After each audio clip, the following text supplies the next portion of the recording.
Saudi আরবের Red Sea আন্তর্জাতিক চলচ্চিত্র উৎসবে বাংলাদেশের প্রতিনিধিত্ব করছেন জনপ্রিয় অভিনেত্রী মেহজাবিন চৌধুরী। উৎসবে তার অভিনীত সাবা ছবিটি প্রতিযোগিতা বিভাগে প্রদর্শিত হচ্ছে। তবে উৎসবের চমকের তালিকায় যোগ হয়েছে আরও একটি মুহূর্ত। বলিউড অভিনেতা রণবীর কাপুরের সঙ্গে মেহজাবিনের সেলফি। শনিবার মেহজাবিন তার ইনস্টাগ্রামে রণবীর কাপুরের সঙ্গে একটি সেলফি পোস্ট করেন। লাল শাড়িতে বাঙালিয়ানা সৌন্দর্য নিয়ে মেহজাবিনের পাশে ছিলেন স্যুট পরা রণবীর। ছবিটি প্রকাশের পর থেকেই ভক্তদের মাঝে উত্তেজনা ছড়িয়ে পড়েছে।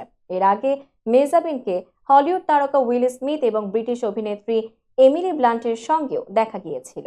তবে রণবীর কাপুরের সঙ্গে এই নতুন সেলফি তাকে আলোচনার কেন্দ্রবিন্দুতে নিয়ে এসেছে। উল্লেখ্য, 5 ডিসেম্বর থেকে শুরু হওয়া রেড সি চলচ্চিত্র উৎসবে 81টি দেশের 120টি চলচ্চিত্র প্রদর্শিত হচ্ছে। বাংলাদেশের হয়ে অংশ নেওয়া মেহজাবিনের সাবা প্রতিযোগিতা বিভাগে 15টি নির্বাচিত ছবির মধ্যে জায়গা পেয়েছে এবং এর 3টি প্রদর্শনীও অনুষ্ঠিত হচ্ছে।